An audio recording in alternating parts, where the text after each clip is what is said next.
Alors, on est au pied du cimetière marin qui est très important pour les Gruissanais, pour la mémoire des Gruissanais, parce qu'il est lié à la mer. Les Gruissanais de tout temps ont été de grands marins, parce qu'en étant en bord de mer, évidemment, leur seule subsistance c'était la mer, les ressources qu'offrait la mer.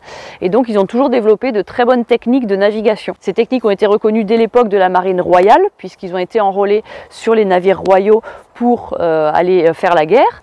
Et ensuite, au moment du développement de la marine commerciale, de la marine marchande, ils ont été engagés aussi sur ces navires qui circulaient à travers les mers du monde pour transporter les biens d'une mer à l'autre. Ils s'enrôlaient au départ des grands ports de commerce que sont Sète, Toulon, Marseille, etc. Très souvent, dans les familles gruissanaises, on avait 1 ou 2 jeunes qui partaient sur ces bateaux-là.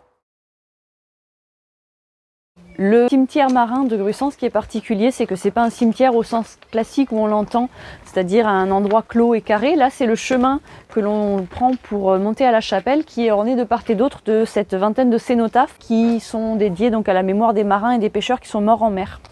Cénotaphes et non pas des tombes, il n'y a pas de corps sous le monument et le monument rappelle les informations du défunt, le nom, le prénom, les circonstances de la mort. On a des garçons très jeunes qui sont décédés en mer et on retrouve souvent les mêmes noms de famille, ce qui est assez logique puisque les Gruissanais avaient quelques grandes familles, donc on retrouve souvent les Ambert, Bouis, Gimier, etc. Ces cénotaphes, ils se trouvent sur ce chemin, ce qui rappelle la fonction première des stèles funéraires, comme à l'époque romaine, où les stèles funéraires se situaient sur les chemins de grand passage à la sortie des villes, pour que les gens voient les noms des disparus et se souviennent d'eux.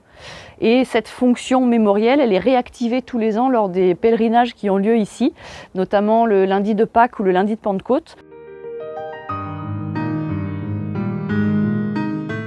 Là, on est dans le jardin de l'Ermite. Pourquoi le jardin de l'Ermite? Parce que ce jardin, il a été aménagé par le dernier ermite qui a vécu ici, qui s'appelait Michel Cyprien, qui a vécu ici à la fin du 19e siècle et qui avait aménagé ce jardin pour en faire son petit jardin d'agrément. Donc ce qui est assez original, c'est qu'il est un peu taillé au cordeau, un peu comme un jardin à la française, alors qu'on est dans une nature assez sauvage. Et cet ermite, il était là pour accueillir les pèlerins de passage. C'est la fonction de la chapelle, hein. C'est une chapelle dans laquelle on venait dans le cadre de pèlerinage, pas seulement de Gruissant, mais de beaucoup plus loin. Donc il fallait qu'il y ait en permanence un ermite pour accueillir les pèlerins de passage à la chapelle. On est devant la grotte Saint-Salver. Saint-Salver, c'est Saint-Sauveur en occitan. Cette grotte, elle est située sous la chapelle, ou plutôt c'est la chapelle qui a été construite au-dessus de la grotte. Il y a sans doute un lien entre les deux. On pense que comme la Clappe était habitée dès la préhistoire, il y avait sans doute des lieux de culte. On peut penser que ce lieu de culte était utilisé ici et par la suite, lors de la christianisation, on a construit la chapelle au-dessus, puisque la chapelle date de 1635, mais on sait qu'il y avait déjà un lieu de culte bien avant ça. De ce point de vue, on voit très bien la mer, on voit tout le paysage qui s'offre à nous et du coup on peut en déduire aussi que lorsque les marins sont en mer, ils voient la chapelle lorsqu'ils se retournent. Cette chapelle, c'est vraiment un repère, un ancrage aussi bien matériel, parce qu'on la distingue très bien sur le fond vert de la Clappe, que spirituel. Et cette chapelle, les marins et les pêcheurs vont envoyer leur demande de protection en cas de naufrage, en cas d'avarie.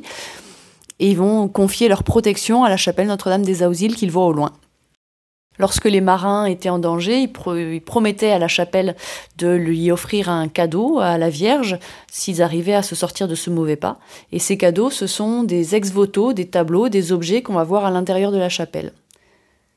Tous ces tableaux, ils sont peints avec des codes très précis. On retrouve à chaque fois la scène du naufrage, le cartouche, donc l'explication en blanc sur fond noir, et la Vierge qui apparaît pour porter secours aux marins. Mais la particularité de ces tableaux, c'est que ce ne sont pas les originaux, puisque malheureusement les originaux ont été volés.